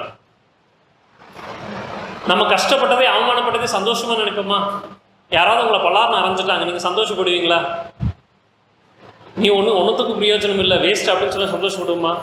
சந்தோஷப்பட மாட்டோம். ஆனா கிறிஸ்துக்காக அவமானப்படுவது சந்தோஷம் நினைச்சு என்ன பண்ணாங்க, இவங்க போனாங்க. ஏசு கிறிஸ்துவ நீ பிரசங்கிக்காதுன்னு அடிச்சு அனுப்புறாங்க, இவங்க போய் தினந்தோறும் என்ன பண்றாங்க, ஏசு கிறிஸ்துவ அதிகமா பிரசங்கம் பண்றாங்க. ஆனா இதே சீஷர் தான் சிலுவை மரணத்தை ஓடிட்டாங்க. அப்ப அவங்களுக்கு பயம், ஓடிட்டாங்க. ஆனா அதுக்கப்புறம் ஏன் அவங்க இவ்வளவு உண்மையை இயேசுக்கா நிற்கிறாங்க? ஏன்னா இயேசுடைய அன்பை உணர்ந்துட்டாங்க. இயேசு கடவுளா இருந்து நமக்காக மரிச்சாரே, உயிர் தெழுந்தாரே, இவ்வளவு அன்பு நமக்காக காட்டியிருக்காரே, அவர் தெய்வம், அவர் நமக்காக உயிரை கொடுத்திருக்காரு அப்படிங்கிறத அவர் அந்த அன்பை உணர உணர உணர இயேசுக்காக எதையும் செய்ய அவங்க தயாரா இருக்காங்க. அதனால்தான் இயேசுக்காக அவமானப்படுறதையும் சந்தோஷமா நினைக்கிறாங்க. இப்போ கடைசி காலத்தில் நாம் எப்படிப்பட்டவர்களாக இருக்கணும்னா இப்படிப்பட்டவர்களாக இருக்கணும். அதுக்கு ஃபர்ஸ்ட் நாம் என்ன பண்ண, இயேசு யாருன்னு தெரிஞ்சுக்கணும். இயேசுடைய அன்பு என்ன, இயேசு நமக்காக என்ன பண்ணாரு, இப்போ என்ன பண்ணிட்டு இருக்காரு, அணுதினம் நம்முடைய வாழ்க்கையில எப்படி நடத்திட்டு இருக்காரு அப்படிங்கிறதெல்லாம் நம்ம அணுதினம் அவருடைய அன்பை உணர உணர உணரத்தான் அவருடைய அன்புக்காக நான் எதை வேணா செய்வேன் அப்படிங்கிற ஒரு மனநிலை வரும். இப்போ யாரோ ரோட்ல 4 பேர் பிடிச்சி ஒருத்தன் அடிக்கிறாங்க. நம்ம பார்க்குறோம், உடனே போய் காப்பாற்ற நினைப்போமா? நம்ம போய் எங்கே போய் 4 பேரை அடிக்கிறது, நம்மளால முடியாது அப்படின்னு தான் நினைப்போம், பயப்படுவோம். ஆனால் இதே உங்கள் பையனோ பொண்ணோ அங்கே 4 பேர் பிடிச்சி அடிச்சுட்டு இருக்காங்க, உங்களால் தெரியும், உங்களுக்கு நல்லா தெரியும் உங்களால் போய் அவங்கள ஜெயிக்க முடியாது. ஆனால் இருந்தாலும் நீங்கள் என்ன பண்ணுவீங்க? போவேன். உங்களுக்கு தெரியும் அங்கே போனால் நம்மளையும் அடிப்பாங்க, நம்மளை கொலை கூட செய்கிறதுக்கு வாய்ப்பு இருக்குது. ஆனால் என்ன பண்ணுவீங்க நீங்கள்? ஏன் அங்கே இன்னும் அந்த நபருக்கு போகல, உங்கள் பையனா பொண்ணாக இருக்கும்போது போகிறீங்க? அன்பு. உங்களுக்கு நான் சொல்றது புரியுதுங்களா? அன்பு இருக்கும்போது எவ்வளோ பெரிய தியாகமும், ஏன் உயிரே கொடுக்கறதுனால அது சந்தோஷமாக நீங்கள் செய்வீங்க. உங்கள் பிள்ளை நல்லா இருக்குது, அதுக்காக உங்கள் உயிர் போகணும் அப்படின்னா நீங்கள் அதை நினச்சி துக்கப்பட மாட்டீங்க, சந்தோஷமாக என்ன பண்ணுவீங்க? ஏற்றுப்பீங்க. அதுதான் அன்பு. அன்பு இருக்கிற இடத்துல தியாகமோ கஷ்டமோ வந்து பெருசாக தெரியாது, அது சந்தோஷமாக இருக்கும். நீங்கள் பார்த்தீங்க அப்படின்னா நிறைய பெற்றோர்கள் அப்பாக்கெல்லாம் நியூ இயர் கிறிஸ்மஸ் டைம்லாம் ட்ரெஸ் எடுத்துக்க மாட்டாங்க சில அப்பாக்கள், ஏன்னா அவங்ககிட்ட பணம் இருக்காது. ஆனால் பிள்ளைகளுக்கு ட்ரெஸ் எடுத்துக்கிட்டு சந்தோஷப்படுவார். அவருக்கு ட்ரெஸ் இல்லை அப்படின்னு அவர் வருத்தப்பட மாட்டார், பிள்ளைகளுக்கு நல்ல ட்ரெஸ் இருக்குது, அவங்க புது ட்ரெஸ் போகிறான்னு சந்தோஷப்படுவார். சில அம்மாக்கள் கஷ்டப்படுற குடும்பத்தில் அந்த சாம்பார் இதெல்லாம் வச்சாங்கன்னா சாம்பாருக்கு காயெல்லாம் எடுத்து வச்சுருவாங்க பிள்ளைகளுக்கு.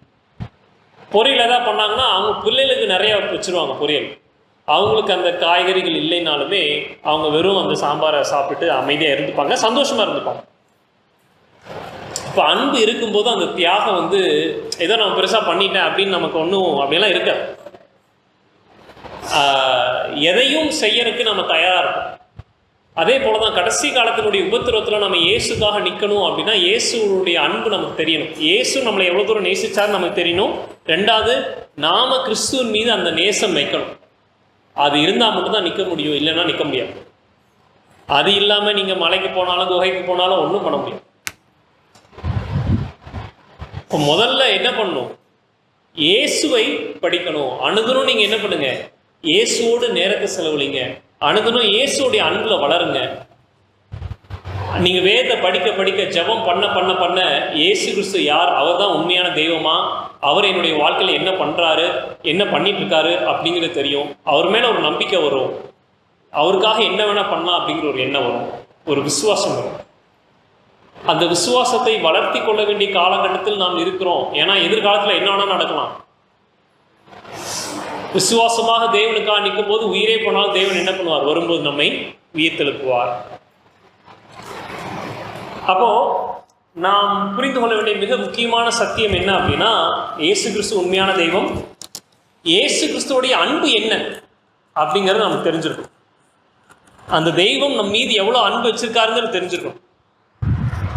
நிறைய பிள்ளைகள் சில நேரங்களில் தன்னுடைய தாய் தகப்பன் அன்பு செலுத்தலைன்னு நினைப்பாங்க. ஆனால் அது உண்மையாக இருக்காது. ஆனால் என்ன நினைப்பாங்க? எங்கள் அப்பா என்ன நேசிக்கல, எங்கள் அம்மா என்ன நேசிக்கல அப்படின்னு நினைப்பாங்க. நீங்கள் நினச்சிருக்கீங்களா? ஒரு குடும்பத்துக்கு நான் ஊழியத்துக்கு போயிட்டு இருந்தேன். அவங்க அம்மா வந்து அந்த பையன் நல்லா படிக்கணும் இது பண்ணணுக்காக வேலைக்கு போகிறாங்க. வேலை போகணும்னு அவசியம் இல்லை, அவங்க அப்பா சம்பாதிக்கிறதே போதும். இருந்தாலும் அவங்க அம்மா மெனக்கெட்டு வேலைக்கு போய் எல்லாம் பண்ணுறாங்க, ரொம்ப கஷ்டப்பட்டு எல்லாம் படிக்க வைக்கிறாங்க, பண்ணுறாங்க. எனக்கு தெரியும் அவங்க அம்மா படுற கஷ்டம், அவங்க அம்மா அப்பா 2 பேரும் படுற கஷ்டம். இந்த பையன் ஒரு 8th 7th படிப்பான். அவனுக்கு இந்த வீடியோ கேம் விளையாடல விருப்பம். வீடியோ கேம் விளையாண்டு ரொம்ப நேரம் அதுலேயே செலவு பண்ணிட்டு இருக்கனால அவங்க அம்மா வந்து என்ன பண்ணிட்டாங்க, நீ இப்படியே பண்ணிட்டு இருக்க, இப்படியே போனால் உருப்படாமல் போயிடுவேன்னு சொல்லி அந்த வீடியோ கேம் என்ன பண்ணுறாங்கன்னா பிடுங்குறாங்க. இவன் கோபத்தில் என்ன சொல்கிறான் அப்படின்னா, நீங்கள் என் வாழ்க்கையில் உள்ள சந்தோஷத்தை எடுத்துட்டீங்க அப்படின்னு சொல்லி என்ன பண்ணுறான் அப்படின்னா, அவன் என்ன நினைக்கிறான்னா, தன்னுடைய அம்மா தன்னை நேசிக்கல, தன்னுடைய அம்மா தான் சந்தோஷமாக இருப்பதை விரும்பவில்லை அப்படின்னு அவன் நம்புறான். அது சில பேருக்கு வீடியோ கேமாக இருக்கலாம், சில பேருக்கு வந்து ஃபோனாக இருக்கலாம், சில பேருக்கு வந்து படமாக இருக்கலாம், பாட்டாக இருக்கலாம். எப்பவும் ஏன் ஃபோனை பார்த்துட்டு இருக்க, எப்போ ஏன் படம் பார்க்குற, எப்போ ஏன் வந்து இது பண்ணுற, படி, இதை பண்ணு அதை பண்ணுன்னு சொல்கிறது வந்து ஏதோ பிள்ளைகளுக்கு எப்படி இருக்குன்னா, தன்னுடைய வாழ்க்கையில் உள்ள சந்தோஷத்தை தன்னுடைய பெற்றோர்கள் எடுக்கிறார்கள். தன்னுடைய பெற்றோர், தன்னுடைய தாய் தன்னை நேசிக்கவில்லை அப்படின்னு மாதிரி தோணியிருக்கா? அப்போது நம்ம என்ன புரிஞ்சுக்கணும் அப்படின்னா, அந்த பிள்ளையை போல தான் நாமும் இருக்கிறோம். கடவுளுடைய அன்பு என்னன்னு தெரியாமல் இருக்கும். அம்மா மகனுக்காக உழைக்கிறாங்க, கஷ்டப்படுறாங்க, எல்லாம் அவங்க வீட்டில் சொகுசாக இருக்கலாம். ஆனால் போய் கஷ்டப்பட்டு என்ன பண்ணுறாங்க, எல்லாம் செய்கிறாங்க. அந்த அன்பை புரிஞ்சுக்காத நிலைமையில மகன் இருக்கான். இன்னைக்கு தேவன் நமக்காக எல்லாவற்றையும் செய்திருக்கார், இப்போ நமக்காக எல்லாவற்றையும் செய்து கொண்டு இருக்கார். ஆனால் அவருடைய அன்பு என்னன்னு தெரியாத அளவுக்கு நாம் இருக்கோம். ஏன் அப்படின்னா, அவரை பற்றி தெரிந்து கொள்ள நாம் விரும்புவது கிடையாது. நிறைய பேர் ஆலயத்துக்கு வருவது ஆசீர்வாதத்துக்கு தான், கடவுளை தெரிந்து கொள்வதற்கு கிடையாது. இது நடக்கணும், அது நடக்கணும், அது தப்பு கிடையாது. நான் அது குறைவாக சொல்ல, அப்படி கேட்பதும் தப்பு கிடையாது. ஆண்டவரே எனக்கு இதை கொடுங்க, அதை கொடுங்கன்னு கேட்பது தப்பு கிடையாது. ஆனால் அதுக்காக மட்டும் வரக்கூடாது. உங்கள் பிள்ளைகள் வெறும் பணத்துக்காக மட்டும் உங்ககிட்ட வராங்க, உங்களுக்கு எவ்வளோ மனசு பாரமாக இருக்கும். ஆனால் தேவனுடன் நாம் அப்படிதான் நடந்துக்கிறோம். நாம் என்ன பண்ணோம்னா, தேவனை தெரிந்து கொள்வதற்கு ஆலயத்துக்கு வரணும், தேவனை தெரிந்து கொள்வதற்கு வேதத்தை படிக்கணும், ஜெபம் பண்ணணும், முயற்சி எடுக்கணும். அப்படி முயற்சி எடுக்கல அப்படின்னா தேவனுடைய அன்பு புரியாது, நமக்கும் தேவன் மீது அன்பு வராது. இது நடக்கல அப்படின்னா கடைசி காலத்தில் நம்ம நிற்போமா? பிரச்சனை லைட்டாக வந்தாவே என்ன பண்ணிடுவோம், விசுவாசத்தை விட்டு போயிடுவோம். அப்போ நாம் என்ன காலகட்டத்தில் வாழ்ந்துட்டு இருக்கோம், நாம் என்ன செய்யணும் என்பதை நீங்கள் யோசிங்க. நான் டெய்லி எவ்வளோ நேரம் இயேசு கிறிஸ்துவோடு நேரத்தை செலவழிக்கிறேன், எவ்வளோ நேரம் ஜபிக்கிறேன், எவ்வளோ நேரம் வேதத்தை வாசிக்கிறேன், யோசிங்க. தானியேல் 3 வேளை ஜபித்தார், நான் 3 வேளை ஜபிக்கிறேன்னா? இயேசு கிறிஸ்து 1 மணி நேரமாக எனக்காக ஜபிக்க கூடாது அப்படின்னு கேட்குறேன் சீஷர்கிட்ட. நான் இயேசு கிறிஸ்துவோடு எவ்வளோ நேரத்தை நான் செலவழிக்கிறேன் என்பதை யோசிச்சுப்பாங்க. அப்படி செலவழித்து அவரோட அன்பை நீங்கள் புரிஞ்சுக்கிட்டீங்க அப்படின்னா எவ்வளோ விக்கெட் வந்தாலும் நீங்கள் என்ன பண்ணுவீங்க, ஆண்டவருக்காக நிற்பீங்க. ஓகேங்களா? எபேசியர் 3ஆம் அதிகாரம் 17வது வசனம்.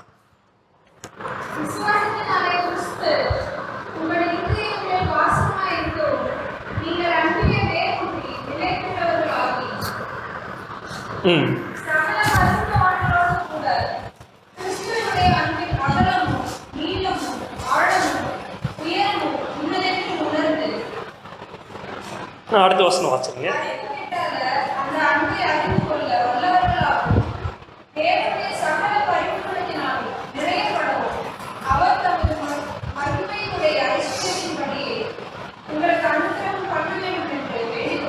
அப்போ பவுல் என்ன ஜபிக்கிறான்னு பாருங்க, என்ன வேண்டிக் கொள்றான்னு பாருங்க. கிறிஸ்துவனுடைய அன்பினுடைய ஆழத்தையும் அகலத்தையும் உயரத்தையும், அந்த அறிவு கெட்டாத அந்த அன்பை நீங்க உணர்ந்து கொள்ளணும் அப்படின்னு சொல்லி நான் வேண்டுறேன் அப்படிங்கிற. நம்முடைய ஜபம் என்னவா இருக்கணும் அப்படின்னா, தேவனே உம்முடைய அன்பு என்னங்கிறத நான் உணர்ந்து கொள்ள எனக்கு உதவி புரியுங்க, என்னை எப்படி நீங்க நேசிக்கிறீங்க என்பதை எனக்கு உணர்த்துங்க அப்படின்னு சொல்லி என்ன பண்ணணும், நம்ம அணுகணும், ஜபிக்கணும். அப்படி ஜபித்து ஆண்டோடைய அன்பில் வளர வேண்டிய ஒரு காலகட்டத்தில் இருக்கிறோம். அதை செய்ய தவறிட்டோம் அப்படின்னா நாம் கடைசி காலத்தில் என்ன பண்ண முடியாது, நிற்க முடியாது. ஒருவேளை உங்கள் பிள்ளை உங்களுக்கு ஆபத்து வரும்போது ஓடி போயிட்டா அப்படின்னா உங்களுக்கு எவ்வளோ தூரம் மனசு கஷ்டமாக இருக்கும். நீங்கள் என்ன நினைப்பீங்க, நிற்கணும், என் பையன் எனக்காக நிற்கணும், என் ஹஸ்பண்ட் எனக்காக என்ன பண்ணும், நிற்கணும். ஒருவேளை அவர்னால அவருக்கு உடம்புல தெம்பிள்ளினால என்ன பண்ணும், உங்களுக்கு ஆபத்து வந்தால் அவர் நிற்கணும்னு நீங்கள் எதிர்பார்ப்பீங்க. அப்போ நாமும் என்ன பண்ணணும், ஆண்டவருக்காக நிற்கணும் அப்படிங்கிற ஒரு தீர்மானத்தை நாம் எடுப்போம். ஒரு வசனத்தை மத்தேயு 24ஆம் அதிகாரத்துக்கு மறுபடியும் ஒரு வசனத்தை வாசிச்சு முடிக்கணும். 16வது வசனம், 15-16, மத்தேயு 24, 15-16.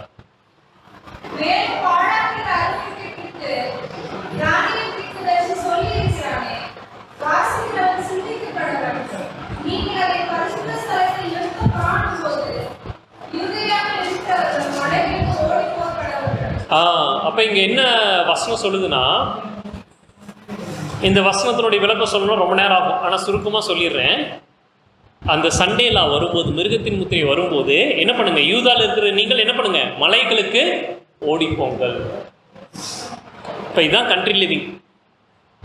மலைகளுக்கு ஓடிப்போகும் காலம் அப்படின்னா சண்டேலா வந்த பின்னாடி பட்டணங்களுக்குள்ள நகரங்களுக்குள்ள இருக்க முடியாது. ஏன்னா இங்க எல்லாம் சட்டம் போட்டுருவாங்க, வெளிப்படையாக கடவுள் என்ன பண்ண முடியாது, நம்ம ஆராதனை செய்ய முடியாது. அதனால நம்ம என்ன பண்ண வேண்டியதாக இருக்கும், பட்டணங்களை விட்டு ஓடி போகும் காலம். அது எந்த காலம், சண்டேலா. விசேஷமாக அமெரிக்காவில் சண்டேலா போட்டால் என்ன பண்ணணும், அதுக்கப்புறம் நம்ம என்ன பண்ணக்கூடாது, இங்கே இருக்கக்கூடாது. இருக்கிறத நம்ம வித்துட்டு மலைகளுக்கு போகணும்.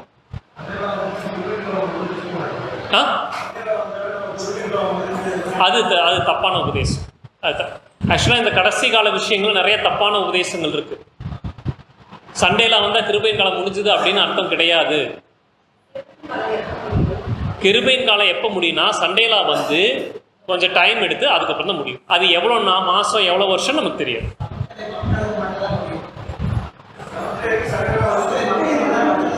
இல்லை, அதை பற்றி நம்ம பின்னாடி நம்ம படிப்போம். ஆனால் எலன் ஒயிட்டு அப்படி சொல்லலை, நமக்கு பைபிள்னு இல்லை. இது சில பேருடைய இன்டர்பிரிட்டேஷன். நல்லா புரிஞ்சுங்க. யூகம் இன்டர்பிரிட்டேஷன் ஒன்று இருக்குது, அது இருப்பது தவறு கிடையாது. நல்லா புரிஞ்சுக்க, அது இருப்பது தவறு கிடையாது. ஆனால் அதை ஒரு டாக்டரினாக ப்ரீச் பண்ண முடியாது. இப்படி நடக்கலாம் நம்ம யூகிப்பது தப்பு கிடையாது. ஆனால் அதை ஒரு டாக்டரினாக ப்ரீச் பண்ணி இது இப்படி தான் நடக்கும் அப்படின்னு சொல்லக்கூடாது. ஓகேங்களா? அப்படி நிறைய விஷயம் பைபிளில் இருக்கு. நமக்கு தீர்க்கமாக வெளிப்படுத்துகிற விஷயம் என்னன்னா, பைபிள்லையும் எலன் ஒயிட் மூலியமாகவும் தேவன் வெளிப்படுத்தின விஷயம் என்னன்னா, சண்டேல வரும்போது நம்ம பட்டணத்துக்குள்ளே இருக்கவே கூடாது, வெளியே போயிடணும். ஆனால் கிருபையின் காலம் எப்போ தான் முடியுது அப்படின்னா, சண்டேல வந்து கொஞ்சம் காலத்துக்கு அப்புறம் தான் கிருபையின் காலம் முடியும். இதுதான் கிருபையின் காலத்தை பற்றி அங்கே வந்து எலன் ஒயிட்டோ இல்லை பைபிளோ வந்து நமக்கு சண்டேல வந்து அட்வென்டிஸ்ட் கிருபையின் காலம் முடிஞ்சு நமக்கு தெளிவாக அங்கே சொல்லலை. தெளிவாக சொல்லாத போது நாம் என்ன பண்ணக்கூடாது, அந்த கருத்தை எடுத்துகிட்டு கொண்டு போய் சபை முன்னாடி வைக்கக்கூடாது. அப்படி வச்சோம்னா சபைக்குள்ளே நிறைய குழப்பங்களும் பிரிவினைகளும் வந்துடும். நமக்கு தெளிவாக சொல்லப்பட்ட கருத்து என்னன்னா, சண்டேலா வந்ததுன்னா நீங்கள் என்ன பண்ணாதீங்க, உள்ள இருக்காதீங்க, மலைகளுக்கு போங்க, வெளியே போங்க அப்படிங்கிறது கருத்து.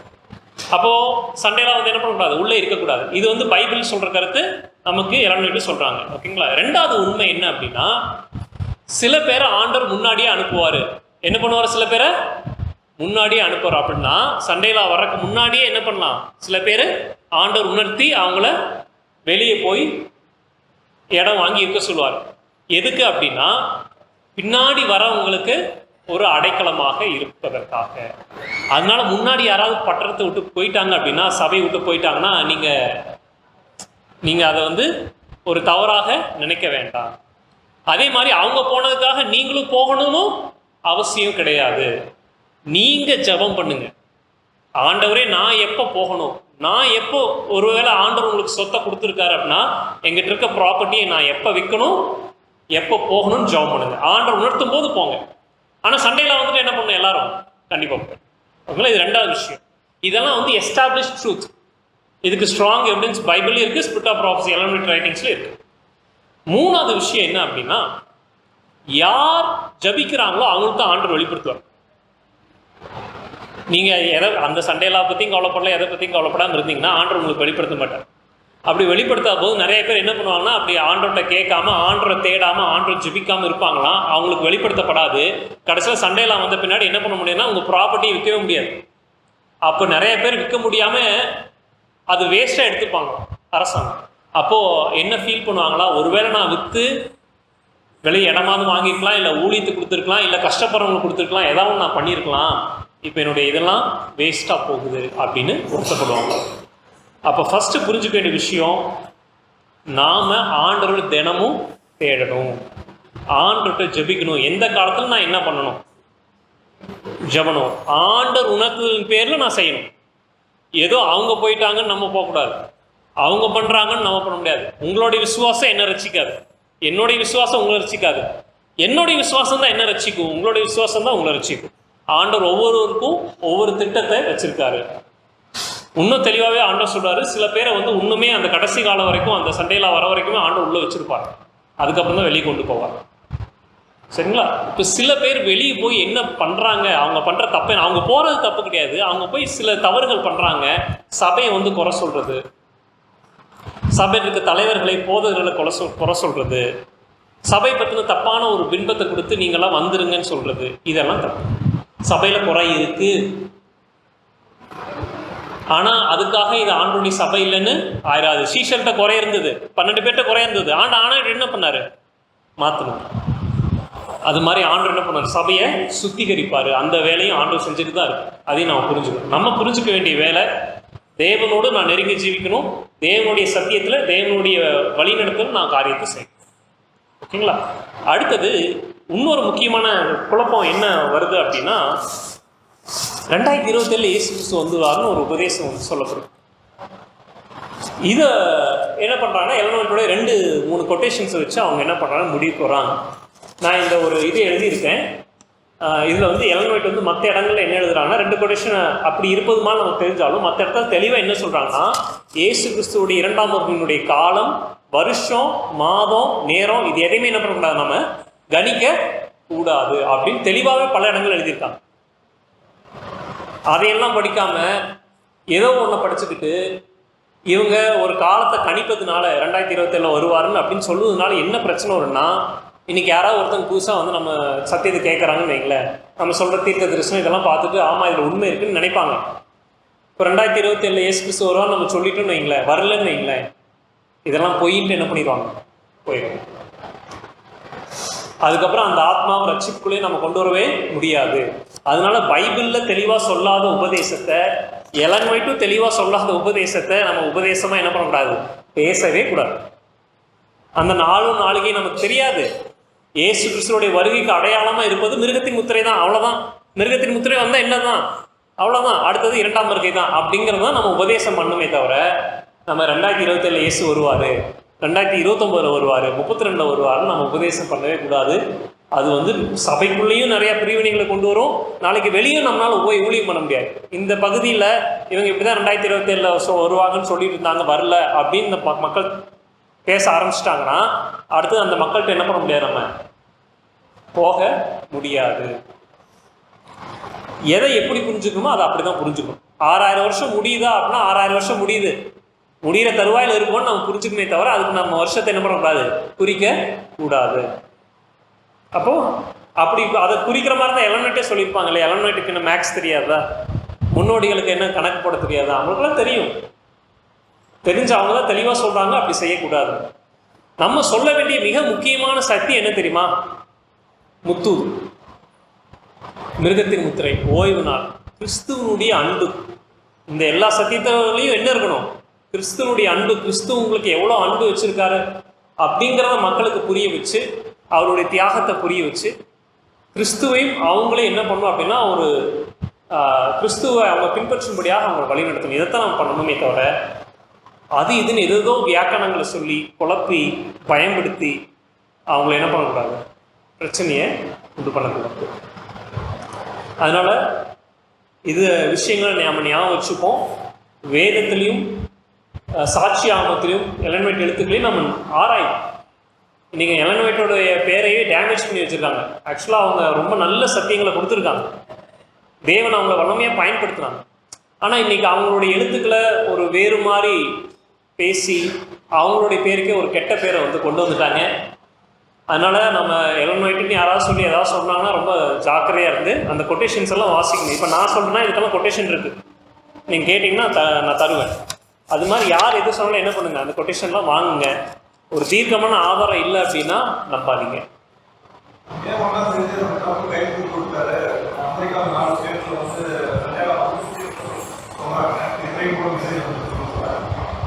அதாவது ட்ரம்ப் கடைசியாக என்ன, அதாவது இந்த சண்டேலாவை குறித்த சில விஷயங்கள் போயிட்டுருக்கு, அது உண்மைதான்.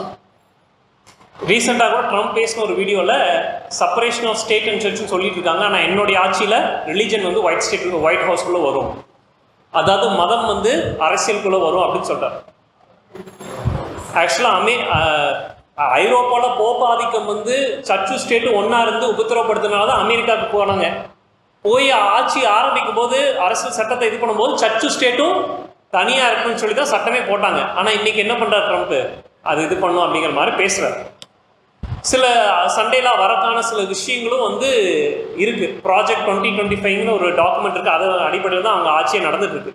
அதில் வந்து சண்டேலாவும் இருக்குது. அப்போ சண்டேலாம் வந்து வருவதற்கான முயற்சிகள் நடந்துட்டுருக்கு. அது வந்துருச்சு அப்படின்னா வெளிப்படையாகவே நியூஸில் வரும்.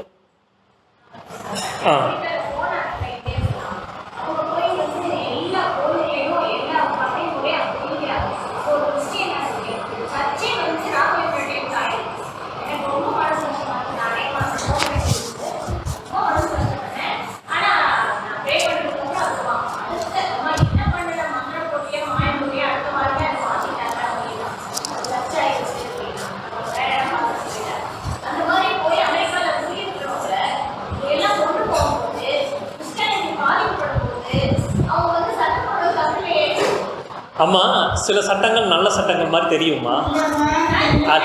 அதுக்கு பின்னாடி ஒரு நோக்கம் இருக்கு.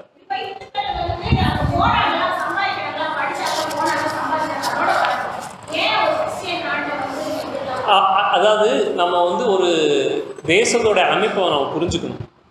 அமெரிக்கா எதன் அடிப்படையில் கட்டமைக்கப்பட்ட, உங்கள் கேள்வி எனக்கு புரிஞ்சுது, அதுக்கு நான் பதில் சொல்கிறேன். இல்லைம்மா, நம்ம அப்படி நம்ம அதை எடுத்துக்க முடியாது. நான் என்னன்னு சொல்கிறேன், விளக்க சொல்கிறேன். மத சுதந்திரம், தனி மனித சுதந்திரம் அப்படிங்கிற கோட்பாட்டில் தான் எது கட்டமைக்கப்பட்டிருக்குன்னா அமெரிக்கா தேசம் கட்டமைக்கப்பட்டிருக்கு. என்ன சுதந்திரம்? மத சுதந்திரம், தனி மனித சுதந்திரம். மத சுதந்திரம்னா யாருனாலும் என்ன பண்ணலாம், அவங்களுக்கு பிடிச்ச மதத்தை ஃபாலோ பண்ணலாம், பிரசங்கம் பண்ணலாம். இந்த மத சுதந்திரம் அவசியமான அவசியம். இந்த மத சுதந்திரம் இல்லாமல் போனதுனால தான் ஐரோப்பாவில் என்ன நடந்துச்சு, ரோமன் கத்தோலிக்க சபை எல்லாரையும் தன்னுடைய கட்டுப்பாட்டில் வச்சுது. சபைக்கு விரோதமாக யாராவது பேசினா அவங்கள கொலை பண்ணுச்சு. அப்படி லட்சக்கணக்கான உண்மை கிறிஸ்தவர்கள் செத்து போனாங்க. அந்த ஒடுக்குமுறை தாங்க முடியாமல் தான் அமெரிக்காவில் வந்து அமெரிக்க தேசமே ஆண்டவர் வந்து உயர்த்தினார். அப்போ மத சுதந்திரம் அவசியம். அங்கே போய் ஹிந்துக்கள் பிரசங்கம் பண்ணலாமா, அவங்க மதத்தை பரப்பலாமா? பரப்பலாம், அவங்களுக்கு உரிமை இருக்குது. கிறிஸ்டின்ஸும் பண்ணலாம். ஆனால் இப்போ ட்ரம்ப் என்ன பண்ணிட்டு இருக்காரு, அப்படி பண்ணக்கூடாதுன்னு மாற்றிட்டு இருக்காரு. இது நல்லது மாதிரி தெரியலாம். எது வரைக்கும் நம்ம தலைக்கு மேலே கத்தி வராத வரைக்கும் நல்லதாக இருக்கும். நாளைக்கு இதே ட்ரம்ப் என்ன சொல்லுவார்னா, சண்டேலான்னு கொண்டு வருவார். அதில் இருக்குது டாக்குமெண்ட், ப்ராஜெக்ட் 2025 இருக்குது. அதை நாளைக்கு கொண்டு வருவாங்க. இன்னைக்கு கிறிஸ்தவருக்கு சாதமாக இருக்கிறது நாளைக்கு நமக்கு எதிராக மாறும். அப்போ நீங்கள் என்ன நினைப்பீங்க? அப்போ நீங்களே என்ன சொல்லுவீங்கன்னா, ட்ரம்ப்ன்றது அநியாயம் அப்படின்னு சொல்லுவீங்க. கடவுள் எல்லாத்துக்கும் சுதந்திரத்தை கொடுத்துருக்காரு. இப்போ இந்தியாவில் இது இந்து நாடு, நீ கிறிஸ்தவத்தை பற்றி பிரசங்கம் பண்ணக்கூடாதுன்னு சொன்னால் அதை ஏற்றுப்போமா? நம்ம ஏற்றுப்போமா, ஏற்றுக்க மாட்டோமா? ஏன்னா மத சுதந்திரம் இருக்கணும். இது மத சுதந்திரம் உள்ள நாடு. ஏன் இந்த சுதந்திரம் முக்கியம்னா, கடவுள் இந்த சுதந்திரத்தை எல்லா மனுஷனுக்கும் கொடுத்துருக்காரு. அதனால என்ன பண்ணணும், சுதந்திரத்தை நிச்சயமாக கொடுக்கணும். அவன் கிறிஸ்டியனாக ஃபாலோ பண்ணான்னா கிறிஸ்டியனாக ஃபாலோ பண்ணட்டும், ஹிந்துவை ஃபாலோ பண்ணணும், அது அவனுக்கு சுதந்திரம் இருக்குது. யாரையும் என்ன பண்ணக்கூடாது, கட்டாயப்படுத்தக்கூடாது. ஆனால் இப்போ ட்ரம்ப் வந்து என்ன பண்ணிட்டு இருக்காரு, அது கட்டாயப்படுத்துகிற மாதிரி சில விஷயங்கள் பண்ணிட்டு இருக்காரு. இப்போ கடைசியாக அது எங்கே போய் முடியும் அப்படின்னா நம்மக்கிட்ட தான் வந்து முடியும். அதனால் சண்டையில் வர மாதிரி இருக்கா அப்படின்னா வரக்கான எல்லா விஷயமும் நடந்துட்டுருக்கு. அந்த லா வந்ததுன்னா வெளிப்படையாகவே தெரியும். அதனால் இப்போ இருந்தே நீங்கள் ஜபிங்க. ஆண்டவர் உங்களுக்கு என்ன சித்தம் வச்சுருக்காரு, உங்களை எங்கே இருக்க சொல்கிறாரு, என்ன பண்ண சொல்கிறாருங்கிறது நீங்கள் தனிப்பட்ட விதத்தில் ஜபிச்சு முடிவு எடுங்க. இன்னொருத்தவங்க சொல்கிறாங்க நீங்கள் பண்ணாது. அவ்வளோதான் நான் சொல்ல வர கருத்து. அதே மாதிரி போனவங்க வந்து ஒரு சில குறைகள் அவங்ககிட்ட இருக்கலாம், ஆனால் கடவுள் அதை சரி செய்யும். என்னதான் இருந்தாலும் கடவுளுடைய வார்த்தையை நம்பி தான் அவங்க போயிருக்காங்க. நம்ம எல்லாருமே குறை உள்ளவங்க தான், நான் நீங்கள் எல்லாருமே குறை உள்ளவங்க தான். அதை என்ன பண்ணுவாங்க, குறைகளை ஆண்டவர் நிறைவாக்குவார், மாற்றுவார். அதே மாதிரி நம்மகிட்ட இருக்க குறையும் ஆண்டவர் என்ன பண்ணுவார், நிறைவாக்குவார். நம்ம எல்லாருமே இணைஞ்சு செயல்படணும். அவங்க இவங்கெல்லாம் கிடையாது, நம்ம எல்லாருமே ஒன்று தான். அவங்க கண்ட்ரியில் இருந்தாலும் அவங்களும் நம்ம யார் தான், நம்மளுடைய சகோதரர்கள் தான், நம்மளுடைய சபையினர் தான். அதை நாம் என்ன பண்ணணும், புரிஞ்சுட்டு சகோதரத்துவமாக செயல்பட்டு ஆண்டோடைய வருகைக்கு நாமும் ஆயத்தமாகணும், மற்றவங்களையும் ஆயத்தப்படுத்தணும். வேறு ஏதாவது கேள்விகள் இருக்குங்களா? சரி, ஓகே. ஒரு சிறு ஜெபம் பண்ணி முடிச்சுக்கலாம். அன்புள்ள தகப்பனே, உங்களுடைய சமூகத்தில் எங்களை தாழ்த்துறோம்ப்பா. உங்களுடைய வருகை ரொம்ப சமீபமாக இருக்குது. அந்த வருகைக்கு நாங்கள் ஆயத்தமாவதற்கு மோடு நெருங்கி ஜீவிக்கணும். அதிக நேரம் தினமும் ஜபத்திலும் வேத வாசித்து நேரத்தை செலவழிக்கவும், உம்முடைய அன்பில் வளரவும், உண்மை பற்றி நாங்கள் மற்றவங்களுக்கும் சொல்லவும் நீங்கள் எங்களை வழி நடத்துங்க. இந்த சபையோடு உங்களுடைய விசேஷ கிருபையும் அன்பும் நிறைவாக இருக்கட்டும்ப்பா. ஒவ்வொருவரையும் அவங்க என்ன பண்ணணும்னு சொல்லி நீங்கள் தனிப்பட்ட விதத்தில் அவங்களுக்கு உணர்த்தி வழி நடத்துங்க. உங்களுடைய வருகைக்கு நான் எப்படி ஆயத்தமானு சொல்லி தினமும் அவங்க இடத்துல கேட்டு அவங்க தங்களுடைய வாழ்க்கையை நடத்துவதற்கு உதவி புரியுங்கப்பா. சபைக்கு புதிதாக வந்த பிள்ளைகளுக்கு நான் ஜெபிக்கிறேன். அவங்களை நீங்கள் விசேஷமாக ஆசீர்வதிங்க. உங்களுடைய அன்பின் செய்தியை, சுவிசேஷத்தை உலகம் முழுவதும் நாங்கள் சொல்லவும், உலகத்தை உங்களுடைய வருகைக்கு ஆயத்தப்படுத்தவும் உதவி புரியுங்கப்பா. சிறியோர் முதல் பெரியோர் வரை சபையில் எல்லோரையும் நீங்கள் ஆசீர்வதிங்க, ஆரோக்கியத்தையும் சுகப்படுத்தி தாங்க, மன நிம்மதி தாங்க, குடும்பத்தில் சந்தோஷத்தை சமாதானத்தை தாங்க, படிக்கிற பிள்ளைகளுக்கு ஆரோக்கியத்தையும் அறிவையும் தாங்கப்பா. இந்த ஜெபத்தை நாங்கள் இயேசு கிறிஸ்துவின் நாமத்தில் கேட்கிறோம் பிதாவே, ஆமென்.